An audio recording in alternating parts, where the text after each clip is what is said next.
A lot of people tell me that Australia is the best country in the world to live and that the affordable cost of living in Thailand is just not worth the trade-off. Well, I'm down here in Australia for 3 weeks and I'm going to put it to the test. I'm going to visit 3 distinct locations, one in the outer suburbs of Perth and 2 in the rural area, and we're going to give it our Life Fit score. And at the end of the video, we're going to see how it stacks up and compares to Thailand. I hope you can join me.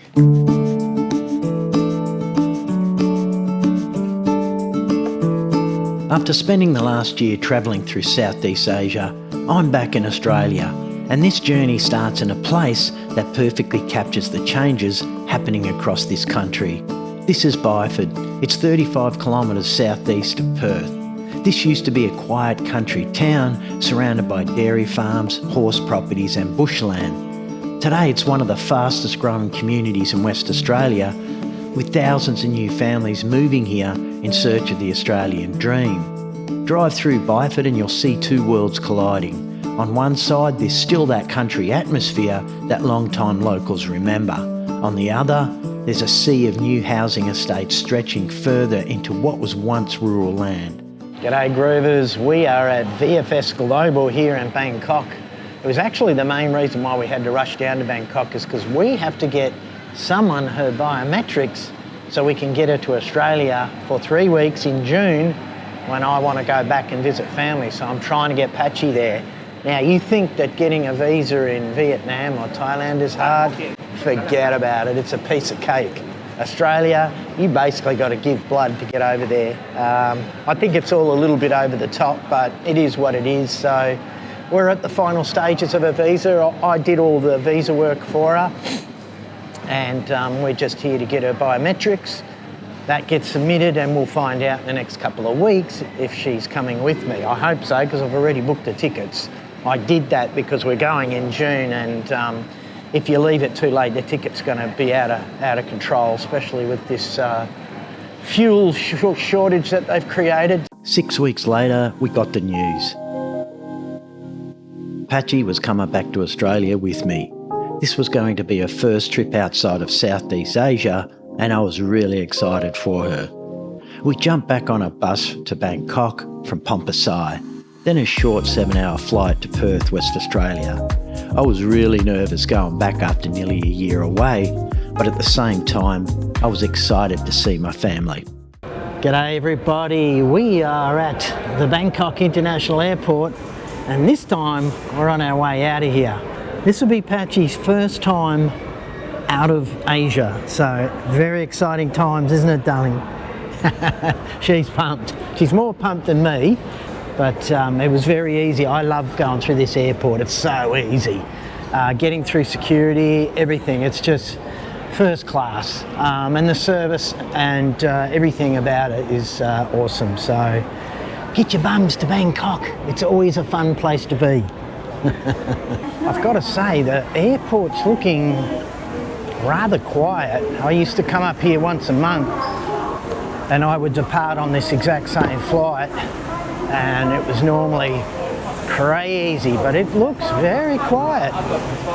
Very quiet.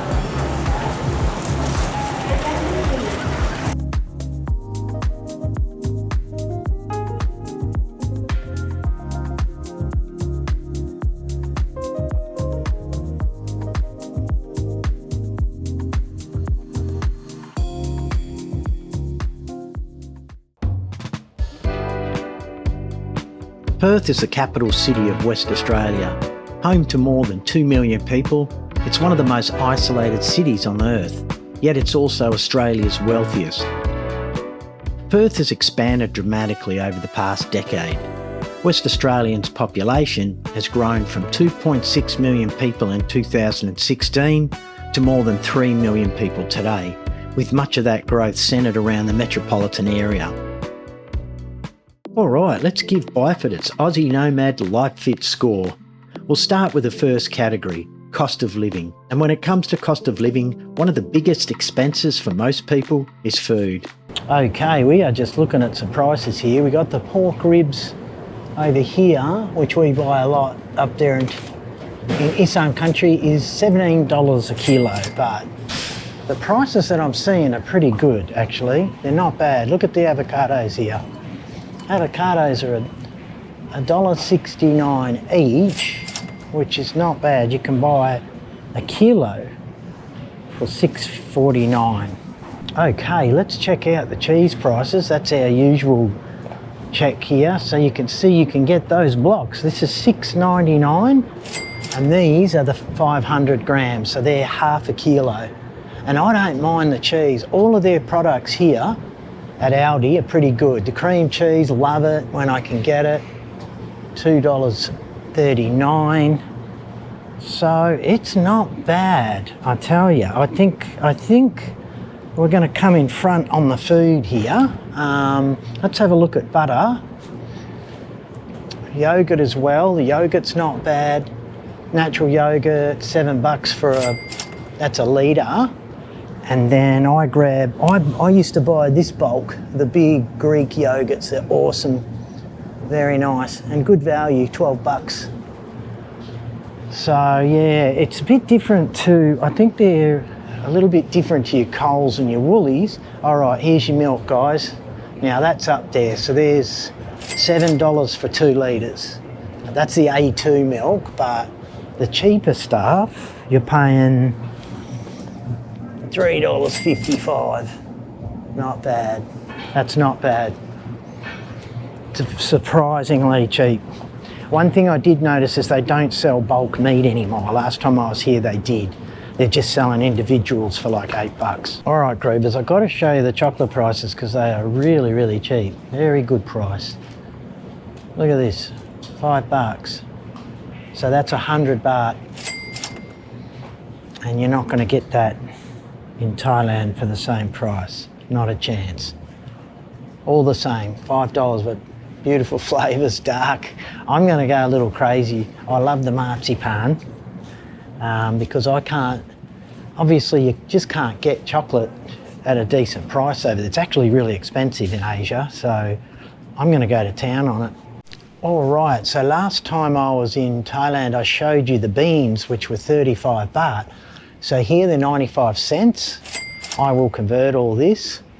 Mixed beans, same deal. And the tomato paste you can get really cheap. That's pizza sauce, so there you go. $3 for 2 containers. Yeah, so you get 2 tubs, so you'll be able to do 1 meal for $1.50. Not bad, not bad. All right, I found the butter. And you're looking at $7 for half a kilo. Organic is $5 for 100 grams. All right, let's check out the all-important booze prices. Now they do things weird here. They've got half cartons, so 12 little bottles of Leo, 22. And then they have their own brands, $42.99 for this Storm. Not really a fan of it, but I actually go for the German beers, which are, they're about 14 for a 4-pack. Real estate is where things start to fall apart. Byford was once seen as an affordable option for young families, but skyrocketing house prices have changed that. What was once a realistic path to home ownership now requires a massive deposit, 2 incomes, and decades of mortgage repayments. The homes are modern and the lifestyle is attractive, but for many generational Australians, the Aussie dream is disappearing fast. Although the food prices are very affordable, the housing crisis in and around Perth has severely affected the cost of living. I'm going to give Byford a 4 out of 10 for cost of living. Byford has good access to healthcare, with local doctors, medical centres and major hospitals available throughout the Perth metro area. While wait times can be an issue, residents generally have access to a high standard of care, earning Byford an 8 out of 10 for healthcare and access. We are in the centre of Byford here, and I've got to say, this place is well kitted up. Now, it's a fairly new developed suburb, but there isn't anything they don't have here. So I suspect they're going to score very well for conveniences, shopping and all the rest of it, because they've just about got everything you need here. Next up is lifestyle, and this is where Byford starts to claw back some points. Surrounded by bushland, parks and open space, it offers a slower pace of life than many parts of Perth, while still being close enough to the city for work and services. Byford has a lot going for it. For lifestyle, I give Byford an 8 out of 10. Next is community. Byford is generally a safe, family-orientated suburb with strong local sporting clubs, schools and community groups. Overall, Byford earns a 6 out of 10 for community and social connection. Byford offers access to jobs, schools, healthcare and the broader opportunities of the Perth metropolitan area. However, rising house costs and increasing living expenses remain significant challenges. Overall, Byford provides a good quality of life, earning a 7 out of 10 for long-term living. Byford offers a good quality of life, but from a pure cost of living perspective, it struggles to compete with what many expats can achieve in Thailand for a fraction of the cost. Byford's overall life fit score comes to 6.6 out of 10.